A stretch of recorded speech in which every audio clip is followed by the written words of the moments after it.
좋아했더라. 아멘. 우리 인생은 하나님께 달려 있어요. 하나님이 함께 하시면 어떤 일이 일어나도 괜찮고요. 반면에 하나님이 함께 하시지 않으면 괜찮아 보여도 문제가 심각해요. 하나님이 함께 하지 않는 인생은 인생 끝이 안 좋고 또 죽은 후는 영원히 안 좋죠.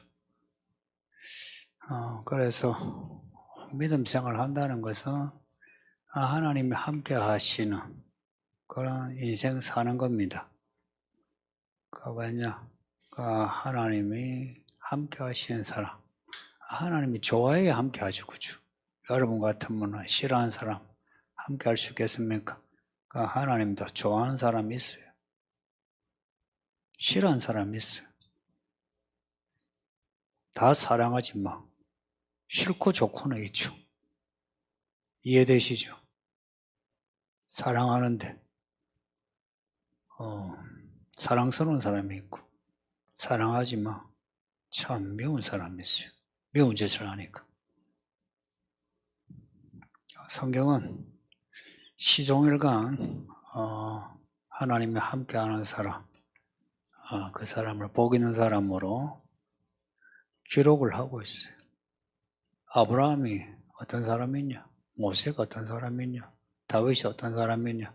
하나님이 함께한 사람. 어떻게 그렇게 하나님이 함께 하셨나? 그 사람들의 특징, 시종일관 똑같아요.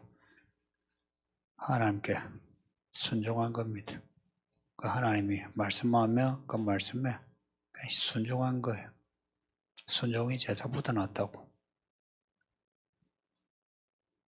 그 믿음의 사람들은 같은 공통점을 가지고 있습니다. 말씀에 순종했다. 왜 우리가 이렇게 모여서 예배하는지 아십니까? 나 혼자는 믿기 힘들어요. 골방에서 혼자서 뭘 하십니까? 사람들이 볼 때와 나 혼자 있을 때 약간씩 달라요. 그래서 우리가 혼자서 못 믿으니까 같이 모이는 거예요. 같이 서로를 바라보면서, 보면서, 긴장하면서, 눈치 보면서, 그렇게 믿음 생활을 하는 겁니다. 해서 한 방향, 같은 방향을 가지는 거예요. 하나님을 잘 믿자 하는 겁니다. 우리가 이렇게 이 금요일에 다들 놀고 먹는 시간에 여기 오신 여러분들 왜 왔겠어요? 잘 믿어서 하나님이 함께한 사람, 그래서 복 있는 인생 살고 싶다, 그래서 오신 거 아닙니까? 오늘 본문은 이런 문제를 다룹니다. 22절에서 26절과 27절에서 29절은 나눠줘요. 22절에서 26절은 요셉, 가문의 이야기인데, 가문이라 번역을 했는데 집입니다. 집, 요셉 집. 요셉 집에 두 아들이 있는데 에브라임과 므낫셋 있죠. 그러니까 에브라임, 므낫셋, 이렇게 므낫셋 이 두 지파가 요셉 집이라 한 거예요. 이 두 지파가 같이 같은 행동을 한 겁니다. 베델을 쳤다는 거예요. 베델 아시죠? 야곱 이야기에서 베델이 중요한 이야기죠. 25절 보면은 칼날로 그들을 쳤다 합니다. 칼날로 그들을 쳤다. 진멸했다는 거예요. 쳐 죽였다는 겁니다. 다만 이제 그 정탐꾼에게 성의 입구를 가르쳐준 사람과 그 사람의 가족은 살려줬다. 그 성에서 탈출시켜줬다. 그러고는 베델의 사람들을 칼로 쳤다. 여호수아 앞에 12장에 보면 가나안 31개 성의 왕들을 정복한 이야기 나오는데 거기에 베델과 아이가 나와요. 그렇게 베델과 아이 성을 정복은 했지만 완전히 정복하지 못한 채 있었던 걸로 보여요. 정복을 했는데 다시 빼앗겼다기보다는 정복을 했는데 참 이게 뭐해요. 사실 다시 빼앗겼던 건지 아니면 완전히 정복하지 못해서 그 패권을 잃어버린 건지 약간 다시 들어가 쳐야만 되는 그런 상황이에요. 그리고 그 정탐꾼에게 입구를 가르쳐준 그 사람, 라합이 정탐꾼을 숨겨준 거와 똑같죠, 그죠? 라합이 그 일 때문에 그 집안이 다 살아나고 라합이 예수님의 조상이 되는 하나님의 은혜를 입었죠. 똑같이 이 베델의 이 사람도 이제 탈출해서 그 가족과 함께 도시를 건축했는데 그 도시를 이름 똑같이 루스, 베델이 원래 이름이 루스예요. 나무 이름입니다. 그게 루스인데 또 옮겨가서 도시 건축했는데 그 도시 이름을 루스라 했다. 에브라임과 므낫세, 요셉의 가문이 합하여 베델을 쳤다, 성공했다. 이 이야기는 앞에 이 유다 지파가 시몬과 함께 가나안 족속 또 브리스 족속을 쳐서 정복했다 하는 것과 같은 맥락입니다. 반면에 이제 개별적으로 개별 지파의 문제는 좀 달라요. 오늘 이야기는 지파 간의 연합 그리고 개별 지파 이렇게 약간 분리되어 있어요. 27절과 29절 보면 에브라임 그리고 므낫세 지파의 개별적인 이야기 나옵니다. 앞에는 연합해서 베델을 친 이야기, 이제 뒤에는 개별적으로 므낫세, 에브라임 지파의 개별적인 이야기. 22, 28절은 므낫세 지파가 자기 땅에 있는 가나안 족속을 쫓아내지 못했다는 내용입니다. 29절은 에브라임 지파도 쫓아내지 못했다. 27절 보면은 므낫세 지파의 그 땅 이름이 나오죠. 정확한 위치는 뭐 잘 몰라도 야가 에브라임 땅 여러분이 12지파 그 땅 이제 보시면 이스라엘 평야 중심으로 펼쳐져 있습니다. 그 므낫세 지파는 가나안 족속을 쫓아내지 못했다. 똑같이 에브라임 지파도 가나안 족속을 쫓아내지 못했다. 이 말이 반복됩니다. 나중에 이스라엘이 강성해지고 난 뒤에야 가나안 족속을 종으로 부렸다. 이제 이때가 언제인지도 또 정확하지 않아요. 대충 이제 짐작하기로는 다윗과 솔로몬 때, 다윗 때 주변 나라들을 많이 지배해가지고 조공을 받았어요. 그 솔로몬 때까지 계속되다가 솔로몬 다음에는 이제 그 땅을 그 지배력을 잃어버렸죠. 고로 이 본문의 때는 이스라엘이 아직 강하지 않을 때다. 가나안 땅을 정복한 것 같으나 강하지 않은 우리와 똑같죠. 우리가 예수를 믿어서 구원받았지만 구원에 이르도록 가야 하는, 이해되십니까? 우리가 구원받은 사람이지만 구원에 이르도록 가야만 구원받아요. 똑같이 가나안을 정복했는데 다 쫓아내야 정복하게 되는, 똑같이 우리도 예수를 믿고 구원받았어요. 받았지만 구원에 이르기까지 싸워야 하는, 이미 구원을 받았는데 뭘 또 싸우노 하죠. 그게 이제 구원파 이야기입니다. 이단, 그 구원파가 그래요. 근데 이 가나 이야기 이제 그대로 빌려오면 우리가 구원받았지만 구원에 이르도록 싸워 나가야 하는, 그리고 이겨야만 구원에 이른다는 겁니다. 이거는 성경적으로 신학적으로 옳은 해석입니다. 바울이 그랬죠. 믿음의 경주를 끝까지 달려가는, 또한 우리도 끝까지 달려가야 하는, 그리고 싸워야 하는. 므낫세 지파와 에브라임 지파가 땅을 이제 기업으로 받았는데 가나안 그 원주민들을 쫓아내지 못했다. 객관적인 이유는 또 그럴 만해요. 거인족이 있었어요. 덩치가 커요. 이스라엘 사람은 메뚜기만 해. 그 비유적으로 말하면 그들은 거인이고 이스라엘은 메뚜기만 해. 또한 무기도 가나안 원주민은 철제 무기. 그 가나안 족속이 다 철제 무기 쓴 건 아니에요. 주로 헷 족속이 이제 철제 무기를 썼는데 그럼에도 가나안 원주민의 무기가 더 나았다. 또 지형적으로 가나안 주민은 가나안 지형에 익숙하죠. 그래서 지형적으로도 이스라엘은 불리합니다. 이런저런 이유로 객관적인 이유는 있어요. 그럼 이스라엘이 광야를 지나온 거, 그리고 요단 동편에 땅을 정복한 거, 또 가나안 땅 정복한 거, 이거 이스라엘 사람이 잘 싸웠어 혹은 무기가 좋아서 싸워서 정복했느냐? 그렇지는 않죠. 이유는 단 하나로 말씀합니다. 이스라엘이 잘 싸워서 이겼다 하지 않고 하나님이 함께 하셔서 이기게 하셨다. 사사기 말씀도 그래요. 앞에 1장 유다 지파 이야기도 하나님이 함께 하심으로 이겼다. 오늘 본문도 하나님이 함께 하심으로 베델을 이기게 하셨다. 그러니까 하나님이 함께 하시면은 이긴다는 거예요. 객관적인 전략은 아무것도 아니에요.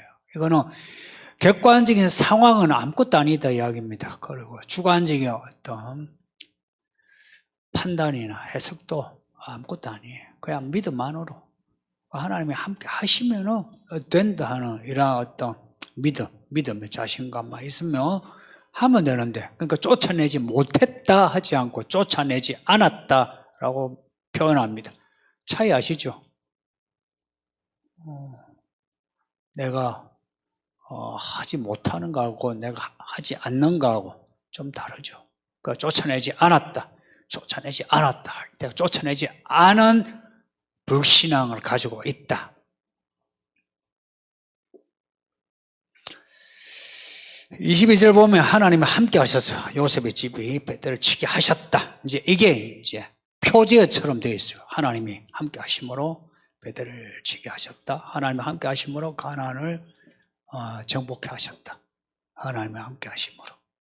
그래서 하나님을 믿는 믿음만 해서는 능치 못할 일이 없다.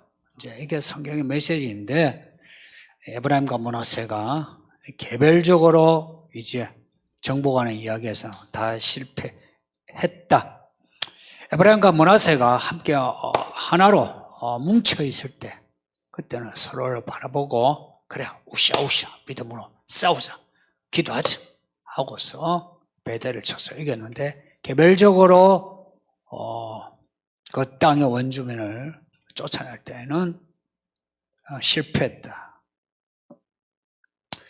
29절 그 다음에 30절에 스불론 나오고 31절에 아셀이 나오고 33절에 납달리 나오고 34절에 다한 지파가 나와요. 다 똑같이 쫓아내지 않았다 나옵니다. 이스라엘 지파들 대부분이 원주민을 쫓아내는데 무력했다. 사실 이만큼 싸워온 것도 대단한 거죠. 긴 시간 광야에서 보냈고, 또한 긴 시간 싸운 전쟁을 치른 거예요. 여기까지 온 것만 해도 대단한데, 근데 끝까지라는 그 순종에서는 실패했다. 여호수아서 12장에 그 31개 성 그리고 그 왕들이 나와요. 베델도 그때 정복했는데 한 것 같은데 또다시 정복해야 하는, 우리가 영적 전쟁한다고 그러죠. 영적 전쟁을 어렵게 생각하지 마세요. 내 성질머리 고치는 거, 내 습관 고치는 거, 내가 인간관계 새롭게 고치는 거, 내가 이 상황을 판단을 새롭게 하는 거, 해석을 새롭게 하는 거, 그게 다 영적인 전쟁입니다. 그리고 영적인 이제 전쟁에서도 이겨야 하는데, 어느 정도 이기다가 어느 때가 되어서는 이제 지기 시작하는 거예요. 그래서 사사기는 어느 정도 이겼다가 어느 때부터는 패배하기 시작하는, 그게 사사시대 이야기입니다. 가나안 지파를 이긴 것 같은데 완전히 이긴 게 아니고 나중에는 지고 마는. 그래서 가나안 족속을 쫓아내지 않았다. 이 표현을 반복해서 하는 이유가 뭐겠습니까? 쫓아내야 하는데 쫓아내지 않았다. 우리보다 똑같은 말씀합니다. 말씀하신 거, 그걸 해내어야 하는데 하지 않았다 합니다. 여러분은 그렇죠. 이건 하지 못해요. 이건 안 되는 거예요. 라고 하겠지만, 내가 하지 않아서 그것을 해내지 못한 것이, 왜 해내지 못했습니까? 이만하면 됐지. 이만하면 믿음이 있지. 그 정도. 이렇게 안주한 거죠. 그렇게 해서 이스라엘은 사사시대가 도래했고, 우리도 또한 사사시대와 같은 그런 혼란이 우리에게 있는 겁니다. 교회 다니면서 마음이 평안하십니까? 아니면 일이 하나님의 이야기로 이렇게 순서대로 질서 있게 진행이 됩니까? 대부분 성도가 혼란스러워해요. 그 혼란 안에는 사사기에 나오는 그러한 수치가 나오고, 그리고 잔인한 죄들이 나오고, 다 예수를 믿는데 안 믿는 것처럼 일들이 일어나고 있는 겁니다. 그럴 때마다 하나님이 은혜를 베푸셨어. 오늘 본문에 선대하다 이 말은 은혜란 말입니다. 히브리어로 유명한 말이에요. 헤세드라고. 하나님의 은혜를 베푸시는. 그리고 우리가 누군가에게 좋게 대할 때 그 단어를 써요. 그러니까 하나님이 그렇게 은혜를 베푸시는 거라. 그러니까 하나님은 불쌍히 있어서, 회개해서 돌아와서가 아니고 불쌍히 있어서 그렇게 사사를 보내셔 구원하시고, 또 구원해 놓으면 또 평안해지고, 평안해지면 또 교만해서 하나님을 덤지고 우상을 섬기든지 아니면 자기의 쾌락대로 살든지, 그렇게 또다시 하나님을 떠나고 또다시 구원하고 또다시 이게 사사기의 사이클입니다. 반복되는 사이클입니다. 왜 하나님이 가나안을 진멸하라고 하셨느냐? 진멸, 헤렘이라고 하는 혹은 하렘이라고 하는 그 진멸을 말씀하시느냐?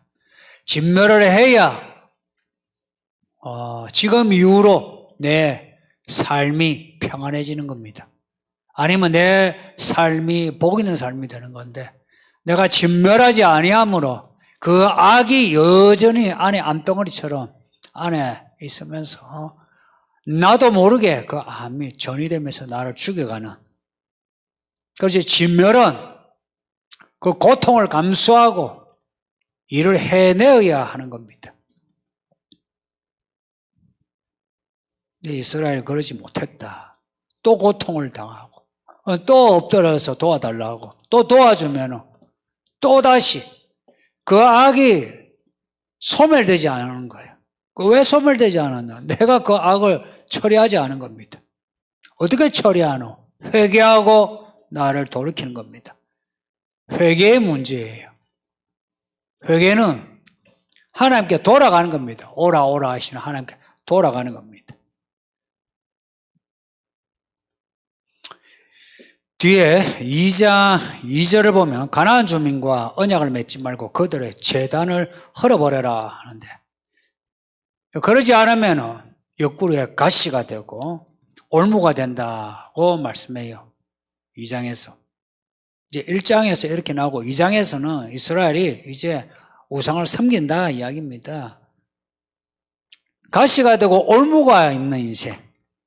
한번 생각해 보세요. 여기 부모님들.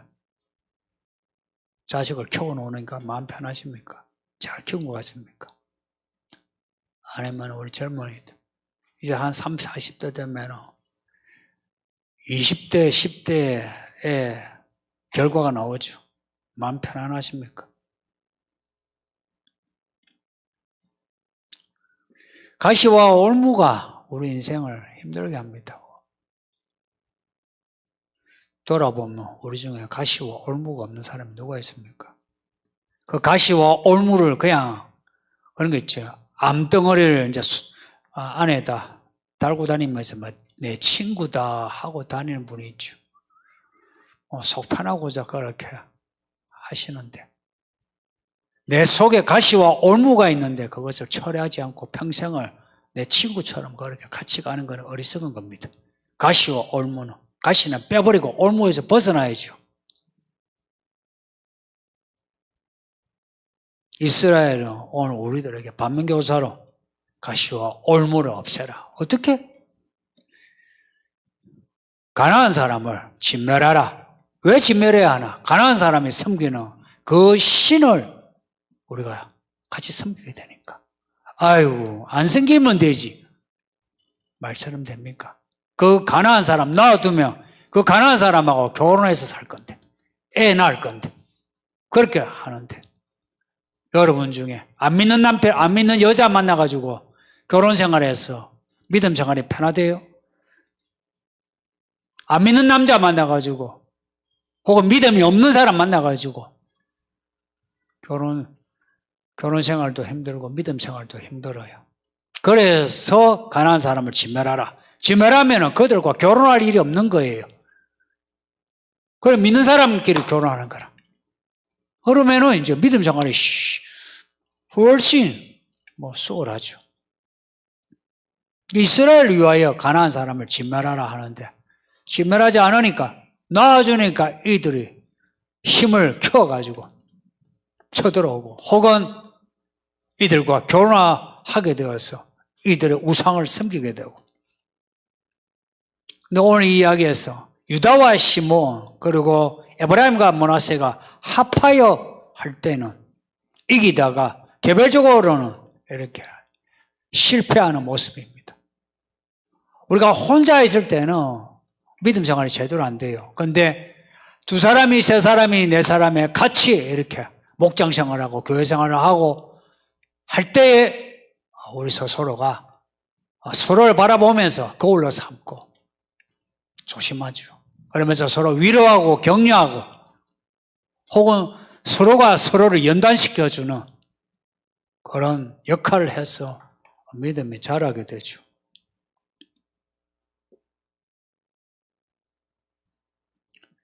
그 이스라엘은 그런 기회를 계속 가져야 하는데 모세와 여호수아 같은 이런 탁월한 지도자가 없어지고 나니까 다 지파마다 다들 따로 노는 거예요. 따로 국밥처럼. 지파마다 따로 논다는 것은 그 지파 안에 집안마다 따로 놀고 그 집안에서 또 사람마다 따로 논다는 이야기입니다. 교회가 그리스도를 머리로 해서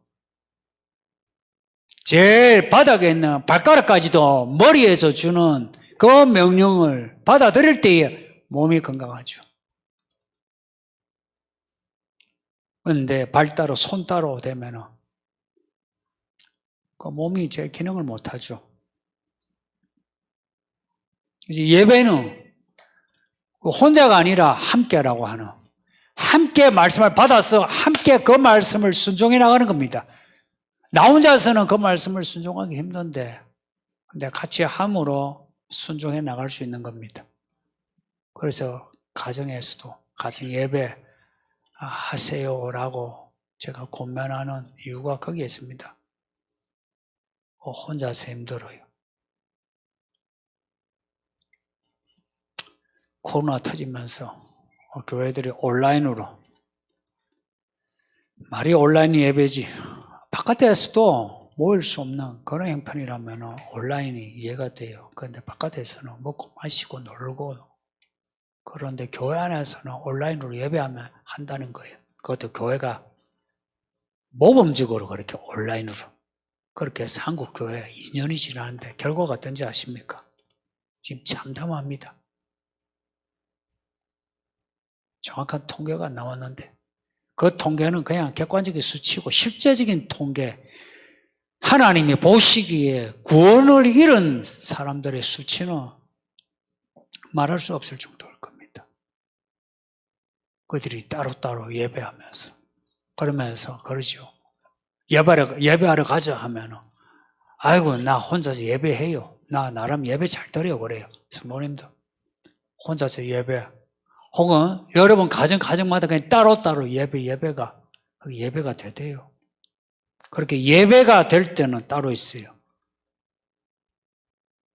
북한처럼 그 체제가 박해할 때에 그럴 때에는 혼자서든지 가족이든지 할 때는 목숨을 걸고 하는 거예요. 그럴 때는 예배가 정말 예배다워져요. 근데 지금은 그런 시대 아니죠. 그런 시대가 아닌데 스스로 문을 닫고 혼자서 예배하는 것은 예배가 싫은 거예요. 함께하는 예배가 싫어서 온라인 하는 거지.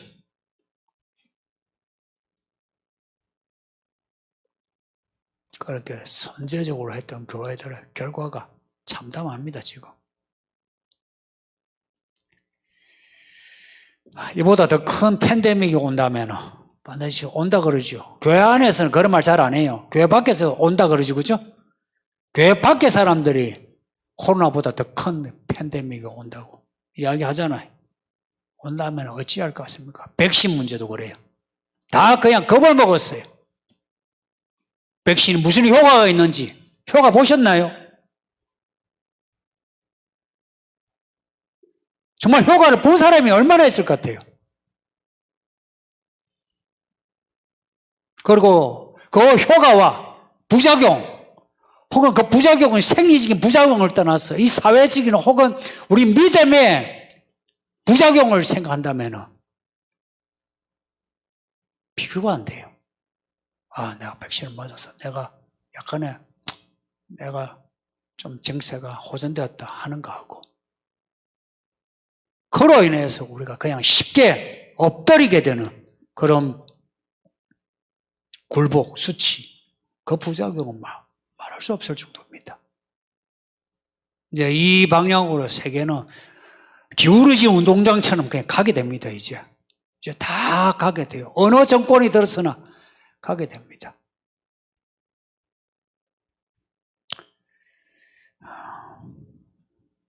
교회가 진멸해야 될 것을 진멸해 왔어야 지금처럼 이러지 않을 건데 개별적으로 우리 성도들도 다들 그냥 미지근한 채로 지내다 보니까 그리고 아직도 평안하죠, 그죠? 별 문제 없잖아요. 또 코로나 이제 방역도 해제된다 하니까 다들 이제 풀어지면서 다들 하는 게 외국으로 여행 가는 거, 먹고 마시는 거 이런 거 생각하죠. 정말 평안하다 할 때 이제 진짜 핵폭탄 같은 것이 터지지 않을까. 이제 진짜입니다. 이 평안하다 할 때에 좀 긴장해서 마음을 다해서 믿음으로 삽시다. 긴장하라고 해서 여러분 보고 40일 새벽기도 하라고 오라고 한 것도 아니고 여러분 집 팔아서 헌금하라는 것도 아니고 솔직히 말해서 어려울 게 뭐가 있습니까? 솔직히 말해서. 그리고 이 교회처럼 다른 교회가 어렵어요. 날라리 같은 분은 몰라도 교회 일꾼, 집사, 권사 이런 분이 이 교회처럼 편한 데 없어요. 이 평안할 때에 스스로 긴장해야 합니다. 그리고 스스로 개별적으로 영적 전쟁을 해내세요. 습관과 돈, 엄나, 성지, 기지, 사람 관계 해내세요. 누가 여러분을 판단하며 징계하겠습니까? 제가 하면 여러분이 감수하겠습니까? 기분 나빠서 떼들지. 저 그렇게 하지 못해요. 저도 약해요. 그렇게 하지 못해요. 근데 나중에 하나님의 손을 대실 때에는 이제 그 잡을 수 없습니다. 저는 두고 보자. 그날을 바라보고 있습니다. 예수님 오시는 날 한번 보자. 이게 솔직한 제 마음입니다. 그래서 여러분에게 해야 될 말, 하고 싶은 말 이제 막 할 겁니다. 에브라임과 므낫세 뒤에 나오는 그 지파들이 개별적으로 다 실패한 것처럼 우리도 이렇게 실패할 수 있는 우리들이기에 오늘 말씀을 반면교사로 삼고 따로따로 우리가 개별적으로 살지라도 그리스도 안에 우리가 있다면 유다와 시몬 지파, 에브라임과 므낫세 같이 있는 거 아닙니까? 그럴 때는 이깁니다. 부디 그리스도 안에, 교회 안에, 이 안에 있는 것이 무엇인지 그 의미를 여러분이 아시고 믿음으로 이겨나가시는 성도들이 되시기를 예수의 이름으로 축복합니다. 예, 말씀 생각하면서 기도합시다. 아버지 하나님 감사합니다. 이 밤에 예배하게